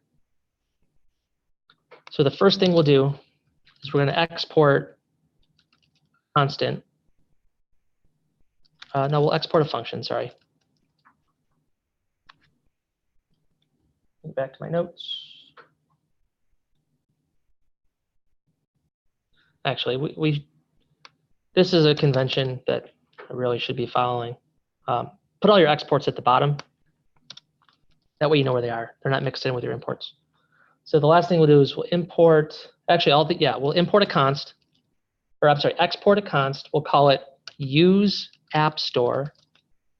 We're going to set it equal to use quick store. All we've done is renamed it. That's it. They're both use app store and use quick store are pointing to the same function. We're just calling it something that makes sense in our application. So that when we're looking at our app, we'll say, here's my app store. What's the use quick store? I thought this was something else, right? So inside app, instead of importing context store, we'll import app store from store's app store. Right? Is that what I called it? Yep.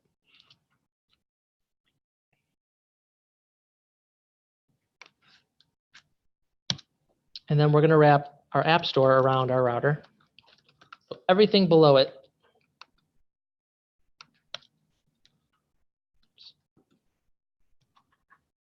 I copy and paste properly. Everything inside App Store, any consumers inside App Store componentry have access to the value that it's providing. So if I go over to inventory, instead of saying use context store, let's get rid of this because this is going to be a little bit different. We're going to use App Store, import that from store's App Store. So at this point, store is not defining that somewhere here. We'll just put empty array for now, just so our app doesn't blow up. All right, so our app is working. I go to inventory, I see nothing, right? Because I know I'm passing in an empty array. All I want to do right now is make sure that implementing my app store, wrapping it around, and having my entire app be its children, I just want to make sure that works. I'll make sure it's going to render. So as you're developing and implementing different things like this, always keep checking to make sure you're in a good state, right? No pun intended on state. Make sure your app is working. That way, when you start doing a little bit more and you go back and you see it's broken, you know you haven't gone too far, right? That's just something I do, especially when I'm implementing a new component, like a store. It's kind of a big deal, right? It's going to wrap our entire application. I should probably make sure my entire app still renders, even though it's not giving me any data yet. Okay. So we want to import okay, so we imported use app store from stores use app store. This is our consumer. We have to get our value from it. Now, before we said const store from use context store. We could still do that. We could say const store from use app store, execute it. No, I'm sorry, equals. Not importing it anymore. It's already there. So const store equals use app store. This store variable is equal to this. The same way that use context store was equal to that initial state. So if I look at my context store, same thing, different, property names, of course. That's all it's doing. It's a reference to that. We're still using context. You may be thinking, well, why do I need this quick store thing, right? I'm just using context. You totally could just use context. But the next part I'm going to show you is pretty compelling, I would think. So much so that if I was going to do the next part with the asynchronous stuff, normally if this thing didn't exist, I would reach for Redux. But in reaching for Redux, Redux doesn't handle asynchronous stuff by itself. There's another library on top of that called Redux Thunk. I'm not going to get into that. That's a whole nother level of thinking, right? So just to implement asynchronous stuff inside my Redux store, now I have to pull in another library. That's where this thing solved the problem of having too many libraries. But I still want to use just the native context stuff. Outside of Quickstore, there are no other imports except from React. I'm not importing any other library or anything. Everything is just straight up JavaScript and React. That's it. But it saves us some typing, as you'll see. So right now, where are we at? We still have a working app. We're not displaying anything because we're not grabbing any data out of our store yet. So before, in context store, our value to our provider was this object with two properties on it, app state and dispatch. The quick store still has an object with two values on it. They are, if I can find it,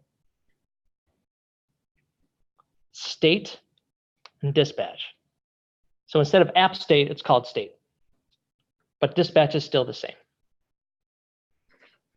And I have Star Wars references, if anyone likes Star Wars. Okay, so inside context store, we were providing this is the value. Under the hood, Quick Store is providing its own value based on our initial state and our reducer. So we don't have to define that here. It's already taken care of for us. So when we call, oops, where are we? Inventory.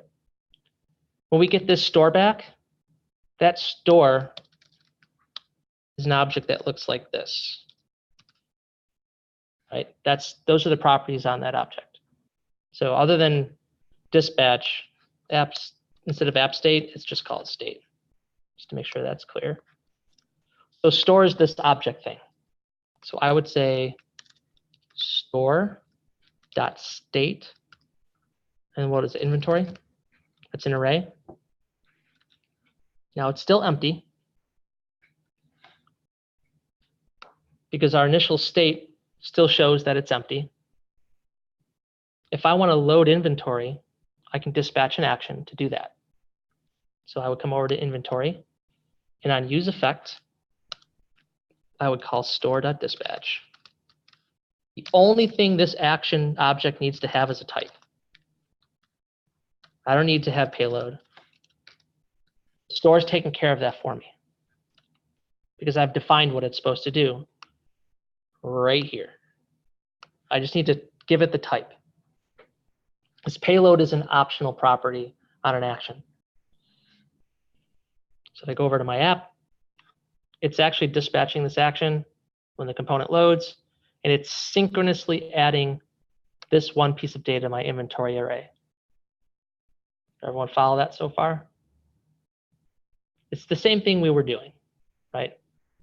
We're not grabbing it from our JSON server anymore, though, so let's change that. Now, before, we'd have to do the fetch inside here. We can just tell the store to do it for us just by saying, hey, store, here's an action, it says load inventory. Go do that. Cool, that's where the logic should live. This component should not care about where it's getting its data from. It just knows that it needs it, so it should dispatch an action so that the store can go take care of it for us. Like that fetch should not be a concern of this component. That's the whole idea. All it needs is data to render. Hey, go grab me the data I need. I don't care where you get it from, just go get it for me. So the store says, okay, cool, I see you want to load some inventory. I can take care of that for you. So in order to do that, we have to do something asynchronous. Well, before we had to do the async stuff outside the store. Context doesn't do that. But QuickStore does. And the way it does it is we make our function asynchronous.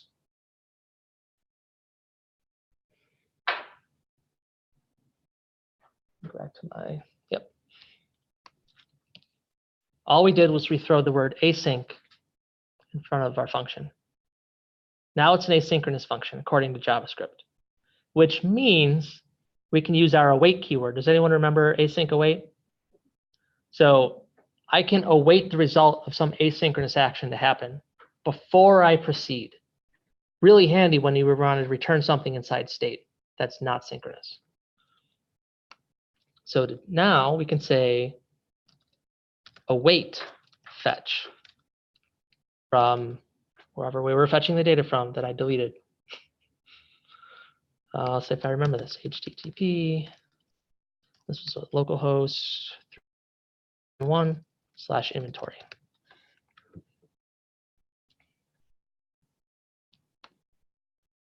Yes. Okay. Oops. Where are we? App Store.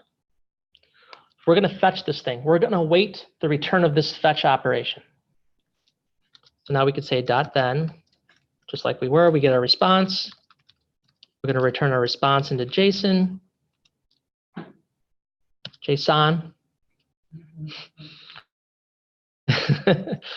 For us, they like to, I type JSON sometimes too. Now that it's JSON format, what do I need to do? So before, we were calling a function that said, hey, set data. Well, we're not doing that anymore. All we have to do is return our result in the format that QuickStore is expecting, which is an object. So we have to return an object. What is the object? The changes we want to see happen. In this case, we only care about the inventory changing. That's going to be our new JSON.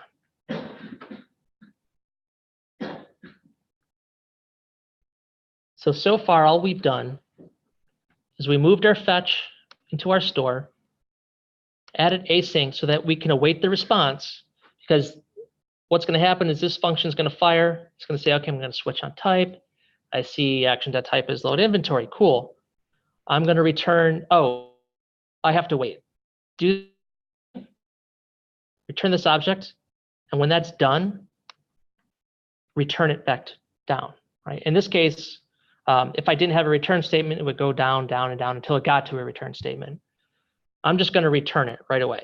As soon as it's done, I'm going to wait that response and then return it. Cool. We still see nothing. There's one reason why. We changed this from reducer as a synchronous function. We made it async. So we need to tell the quick store, hey, this reducer is an asynchronous reducer. So we use the prop async reducer. Now we can handle asynchronous stuff. And there's my data. I handled all my asynchronous operations right here in this one action inside the store. It doesn't have to worry about it anywhere else, right? All inventory cares about, hey, when I load, hey, store, go load my inventory, right? Dispatch this action, go do that thing, right? So this is going to handle it all for me. So all those like little rewrites that we had to do, we could plug it all in this one file. That's what Quick Store was meant to do. It was meant to handle that particular problem of handling things asynchronously without using extra libraries. We're not using anything other than React under the hood. Now, Quick Store is a library, but it's just a wrapper around what's already there. It's less code that you would need to write in order to implement state management. And this uses the basic idea that Redux uses. Redux is a bunch of reducers that return state. That's it. Quick Store is just a bunch of reducers that return an action, which is an object. So it returns the change we want to see inside our state. Those are the fundamental differences. Returning the entire state or returning the changes we want to see in state. That's the main difference. I know that was a lot. Questions? Is the flow making sense so far? I know we're in the midst of all this stuff and might get hazy after a night's sleep and be like, oh, is that again? But right here, right now, is the flow.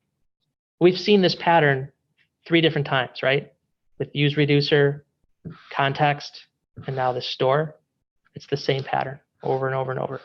We're just moving that logic more towards one file somewhere instead of in many files. Right? It's contained in one, it's all co-located, one spot. So I know I had to step out before you started your discussion on library.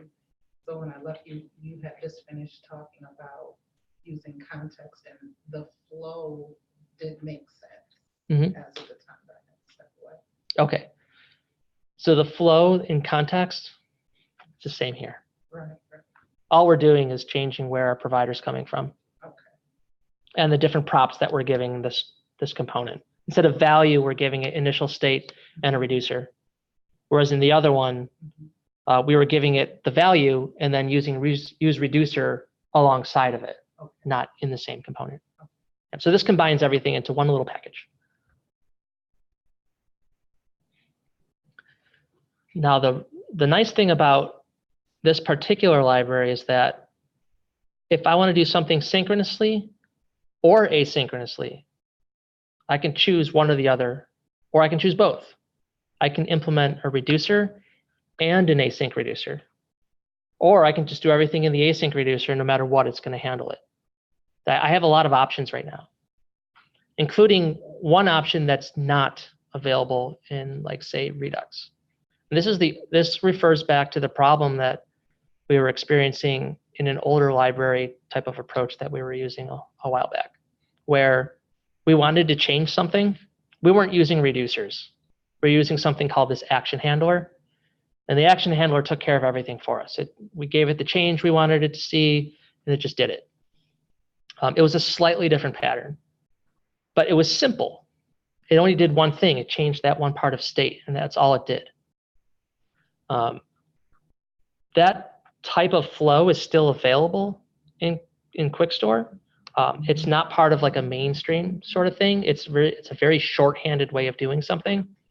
And I'll show you it in just a second here. And So did we link to Quick Store, or was it an installation? we npm installed it. NPM installed it. Okay. Yep. All the instructions are right here in the documentation on the GitHub repo. I'll put a link to it. in here. And again, this is just, it's something I created to solve this problem, and it works. And we actually import and use this at Raymore and Flanagan in a number of applications because it made sense. Are we always going to use it for every application? No. Sometimes we'll have very basic ones where we just use state. If we have a giant application, like one that we're currently working on, we're going to reach towards something a little bit more complex. We're actually going to reach towards Redux, right? Because there's a lot more other things that it can do on a more complicated level than this one is. It's also a much larger application with a lot of performance implications as well. So Quick Store was meant to be, let's see, did I put it right in the docs? It's meant to be for like small to medium-sized applications. If you have this gigantic thing, it might not be as performant. So another solution might be necessary. But for small applications or even medium-sized ones like we use at work, we totally use this and it just works. It's just context, but it saves us the hassle of writing all the context out over and over and over and over again. We just import this one library, give it a reducer and some state, and we're done. So that's available for anyone. And like I was saying before, it's also a testament that you can write it yourself, create your own component, put it out there, and anyone can download it and use it. Be aware that people will have questions, and they will send you their questions. I've had lots of questions, so I've had to answer them. So there's upsides and downsides to that, right? Like, hey, look at this cool new thing. And 100 people are like, hey, how do I do this? How do I do this? And you're like, ha, ha, ha. Read the docs. I don't know. I'm just, we're sitting here all cool, and I'm like, okay, I can't sit here and just act like I'm not amazed that you wrote this. Because I am. I'm like, you just wrote this. But it wasn't overnight, right? It took a while to get to the point where I was confident in being able to do it. And one day you'll get there too. That's amazing. So, and to be honest, it's a lot simpler than Redux. Redux is hard. It's hard for me. And I've been using this state management stuff for a while. And there's still things about Redux that I'm like, wait, what? It still bends my mind a little bit, especially all the add-ons you can do with it. And I haven't even touched observables yet. The streams of data, I haven't even gone down that route yet. Like, I don't need to, and I'm kind of pushing it off. So I don't want to flood my mind with too much stuff. So everyone has their limits. This is meant to be not just the problem solver that it was, but as a good introductory state management solution to get you into these patterns of these reducers that you're going to see over and over and over again in many different things. And once you get used to those patterns, they become really powerful because now you're very explicit about what you're changing. You're not just throwing changes into the wind, right? Which this can also do, which I was about to show you. So if we go into header and we import our use app store from stores, app store, stores. Now I can come in here, I can say const store equals use app store, right? Because I'm a consumer. I have access to this provider's value now. I'm going to add a button back after I deleted everything. That was smart of me. I'm just going to say update brand. There's a button back again. So instead of saying byte, it's going to say store.state.brand, which is currently nothing as it's showing because I haven't set that anywhere, right? It's not even in my initial state at all, right? So if I look at my state, I don't even have brand in here. So it's undefined at this moment, which means it's going to render nothing. But I can still change that. I can give this an on-click. And what I'm going to do is I'm going to say store.dispatch. I'm going to give it an object. I'm not going to give it a type. I'm just going to say, hey, store that brand property and state, make it byte.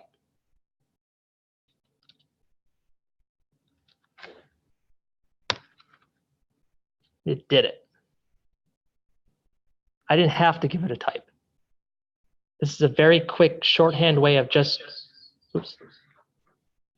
very quick shorthand way of getting objects to merge with state. This solved an older pattern that we were using where it wasn't ideal, right? It's not explicit. We're not giving it a type. We're not following any mainstream conventions. We wanted to follow mainstream conventions because when we had issues and the person with the most knowledge in this area was on vacation or something, they had to go to Google, right? Hey, well, no one else was using that. Everyone's using reducers and all this stuff. So the reason we moved to the convention that is like the community convention is so that documentation is the internet. It's no longer something we have to create in-house.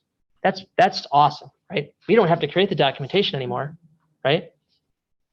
I still created documentation for Quickstore because it's very specific about how you set it up. But reducers, how do I use reducers? Google will tell me. The internet will tell me. The entire React community will tell me, right? That's awesome. The entire community is our documentation base, right? When you move towards that sort of approach in your application structure and the way you're building it, the way you're writing it, free documentation is always awesome. Documentation you don't have to write, that's free, even better, right? Use what's already there, use what's proven. Your reducers have been proven to be a popular and very powerful and effective way of managing state in an application. So why not use it? So this was the merger between an old way of thinking about updating state to the new mainstream way. It allows both. So that's the problem it was solving. But it also gained this new flexibility. We can do asynchronous stuff right in the store. We don't have to worry about whether or not we have to fetch over here, over here, over here. What if I'm returning is asynchronous? What if I'm returning is synchronous? It doesn't matter. Quickstore handles it for you so that you don't have to think about it. You just have to know where to put it and be clear about what it's doing. All right, so the reason this works, the reason I don't need a type is all because of this right here. Returning an action. My action is an object with brand with a value of byte. Whatever I return from my reducer, as long as it's an object, it will be merged into my state. If that property wasn't there before, it will create it. If that property is there, it will overwrite it. Right? The same way that inventory is already there, I'm overwriting it. But I don't even need a type to do that. Does that mean you should go ahead and use that? You could, right? You don't have to dispatch specific types of actions. You could, in fact, you don't even need to have case statements anymore. Just return action. That's it. Right? If that's what you wanted to do. Now you have a central location for your state, and you have a bunch of dispatches that are saying, hey, merge this object. And it's going to do it. Exactly what you tell it to do. Do I advise you to do that? It's up to you. I'm of the camp that says use the reducer pattern, right? Because it's very explicit. If I mistype my action, like if I don't say brand, say go down to header, I call it brand, right? Well, guess what? My app's broken. Oh, what's going on? Now I have to, well, where am I dispatching this thing from? Oh, let's go to my store. I don't have a case statement for that. Where the heck is it? Eventually I'll come across and I'll be like, I don't understand. Oh, I spent an hour, right? I was unproductive for an hour, right? So while that works, it's not the best convention to use. but it's available, right? It's just another option. Although every application that we use where we import Quickstore, we always use case statements, always, because it's very easy to track down errors that might be happening. We've done a lot of this. This isn't going to work. It's not going to, it's going to fetch. Why did that work? Oh, no, sorry. This is what it was. Sorry. If I don't return it, it's going to be like, yeah, I fetched it. Cool. What do you want me to do now? Oh, I should return it, right? Why isn't my data showing up? Let me go to the case statement. Oh, I forgot a return statement. That took me 5 seconds rather than, where am I dispatching this? Where am I fetching this thing from? It's like I'm driving myself insane, right? So these patterns are there for a reason. They're powerful. They're easy to use once you get used to them. They're also explicit, and they provide a co-location where all this sort of logic needs to be, right? This handles one very specific thing, managing your updating of state. That's all it's doing, right? Our fetches don't live over here anymore.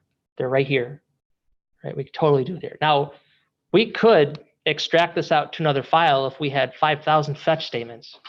That might look a little messy in here, but we can always import that thing and just return it here, right? We can simplify our code still, but still keep all the logic in one place. So this whole, and all this is the use reducer context pattern merged into one component. That's all it is. You could totally roll with the context store that we created for using context. Perfectly fine. If that's too complex, you can just use reducer or use state. You have like 4 options in front of you for managing state, right? If you have a very simple application that only has a few components, you don't need this. It's not going to make me feel better if you use it, even though your application doesn't need it, right? It doesn't. I'd rather you use the thing that makes the most sense for your application. And if you get to the point where you're like, yeah, I've been using this Quickstore thing, but I really want to jump into Redux, do it, right? This is just a tool for anyone to use. I don't take anything personally. I threw this out there for the very reason that I knew people that were having issues learning state management, right? I was trying to wrap my head around certain things and learn new concepts. And so all of that combined to this one thing. You can totally do that yourselves too. We'll see you later. So with that, I'm going to leave the rest of the time for questions. I'm sure there's many. Or if there's just like overload. So I have a question then for each of you as a group. Tomorrow, do we want to continue talking about state management? Or, As like recap this stuff? I was about to say, is there Like more? review? Nope, there's no more. This is, do we want to recap all the approaches? That would be. Like lay it out in like, and how it could relate to your capstone, right? Which one would make the most sense? Maybe we can go around the room and could say, hey, my app is like this type of structure. What would be the best first approach, right? That way we can spend all the time taking all the things that we've learned, right? And trying to find ways to implement them into projects, right? We could do that. We have 2 more days, quote unquote, to work on this stuff. So, and there's also office hours and we can do one-on-ones. But let's take that time tomorrow to figure out if, first of all, your app would need state management. Maybe it doesn't, right? Or if it does, which would be the first starting point? So we can do that. And then the rest of the time, we'll figure out what we want to do, right? We still haven't, we're still not sorting on that table. So if anyone wants to go over that, we can do that. It's big, it's just a sort function, but we can show you how to implement that sort of logic into a component. If anyone needs sorting. But But yeah, so does that sound good? We'll just talk about state as it relates to projects. Okay. And what I'll do is I'll recap each approach at the start. That thing we did after the JavaScript thing where you did a spreadsheet? Is that? Yeah, we could do that. is everybody- Yeah. that's a good idea? Yeah, like where. I can even create some like Visio diagrams. That'll help too. That would be, if you had time, but the spreadsheet, I think, was really helpful. Well, I'll create them before I come into class. Yeah, You have- for like the diagrams, flowcharts and stuff. I can whip up a couple of those. Hopefully things that will make sense. And then, yeah, we can go open up a spreadsheet or a document or whatever we have to do to open up. Or what we can even do is create JavaScript files with like pseudo component structures of what your capstone project may look like, right? And then just show you where you would put the state management solution if you need it. Like, hey, if I have my app and I have a nav bar and I have these things, where should I put my management if I need it, right? You could do that. We'll just create. It doesn't have to be super extensive, just a quick little like pseudo code, not necessarily working code, but something that shows where you would put it. Well, many options. We can, whatever makes them, PSU, not SU, Yeah, like fake. like PSUEDO, like normal. or is it EUDO? I don't know. Oh, yes, pseudo, that was Yes, pseudo you. installed. No, yeah, not SUDO. No. I was gonna say, I don't know what you're talking about now. Pseudo, this pseudo Yeah. code. It looks like your code. It's just not functioning yet, but it represents how you would structure things. All right. Any other questions before we wrap up tonight? We've got 7 minutes.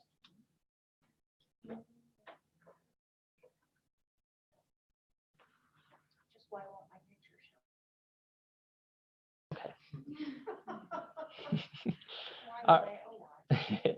All right, so we'll see everyone tomorrow. All right, have a great night.